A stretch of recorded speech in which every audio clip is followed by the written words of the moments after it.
الحمد لله كفى وسلام على عباده الذين اصطفى. أما بعد فأعوذ بالله من الشيطان الرجيم. بسم الله الرحمن الرحيم. إن أفضل بيت وضع للناس للذي ببكة مباركا وهدى للعالمين فيه آيات بينات مقام إبراهيم ومن دخله كان آمنا ولله على الناس حج البيت من استطاع إليه سبيلا. قال النبي صلى الله تعالى عليه وسلم ما بين بيتي ومنبري روضة من رياض الجنة أو كما قال النبي صلى الله عليه وسلم. قابل احترام دینی بھائی اور عزیز ہو، مکہ مکرمہ اور مدینہ منورہ یہ دونوں وہ مقدس مقامات ہیں جہاں پر قرآن نازل ہوا ہے. نزول قرآن کے یہ دو مقامات مکہ و مدینہ مقدس ترین مقامات ہیں، مقدس ترین بابرکت شہر ہے. حج ہوتا ہے مکہ مکرمہ میں، چونکہ مکہ مکرمہ میں اللہ تعالیٰ کا وہ بابرکت گھر ہے جسے کعبہ کہا جاتا ہے. حج جو ہوتا ہے مکہ مکرمہ میں ہوتا ہے چونکہ کعبہ مکہ مکرمہ میں ہے. عرفے کا میدان مکہ مکرمہ میں ہے، مینا کا میدان مکہ مکرمہ میں ہے، مزدلفہ کا میدان مکہ مکرمہ میں ہے. انہی مقامات کے اوپر، چار مقامات کے اوپر حج ہوتا ہے: کعبۃ اللہ، صفا مروہ، عرفات، مینا اور مزدلفہ. انہی 4 سے 5 مقامات کے اوپر حج ہوتا ہے.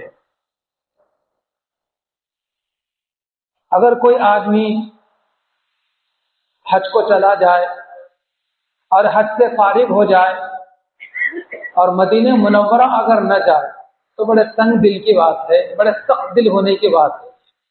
لیکن اگر کوئی صرف مکہ مکرمہ جا کر حج کر کے واپس آ جاتا ہے تو اس کا حج ہو جاتا ہے.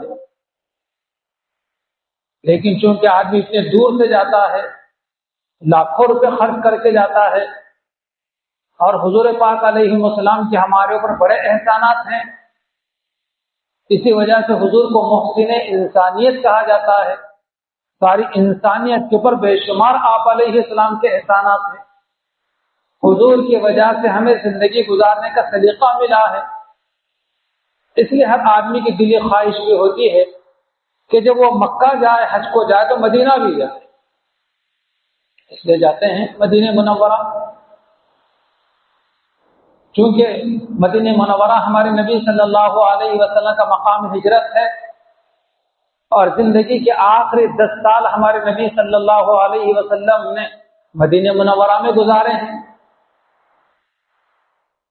اور حضور صلی اللہ علیہ وسلم نے مدینہ منورہ کے تعلق سے بڑی اہم ہدایات مسلمانوں کے لیے بیان فرمائی. اگر مسلمان ان ہدایات کو ملحوظ رکھیں اور اس کے مطابق عمل کرنا شروع کر دیں تو بڑی ان کے لیے سعادت مندی کی بات ہوتی ہے. یہ دو مقدس ترین شہر مکہ مکرمہ کو پوری دنیا کی ناک ہے. اللہ تعالیٰ نے اس جگہ کو سب سے پہلے بنایا ہے جہاں پر آج کعبہ موجود ہے. چاروں پر پوری دنیا میں جتنی زمین اور خشکی ہے سب کا بیچ جو ہے وہ مقام ہے جہاں پر اللہ کا بابرکت گھر، اللہ کی تجلی گاہ کعبۃ اللہ موجود ہے، جس کے اوپر روزانہ اللہ تعالیٰ کی 120 رحمتوں کا نزول ہوتا ہے. جیسے اس سے پہلے بھی میں نے بتلایا تھا کہ اللہ کے بابرکت گھر کا طواف کرنے والوں کے لیے اللہ تعالیٰ کے 60 رحمتیں نصیب ہوتی ہیں. جو وہاں نماز پڑھتا ہے اس کے لیے 40 رحمتیں نصیب ہوتی ہیں، اور جو صرف مطاف میں بیٹھ کر اللہ کے بابرکت گھر کو دیکھتا رہتا ہے اس کے حصے میں اللہ کی 20 رحمتیں آتی. بڑے خوش نصیب ہیں وہ لوگ جن کو یہ سعادت حج اور عمرے کے نصیب ہوتی ہے. قرآن مجید کی جو آیت مبارکہ میں نے تلاوت کی ہے، اللہ تعالیٰ فرماتے ہیں ان اول بیت،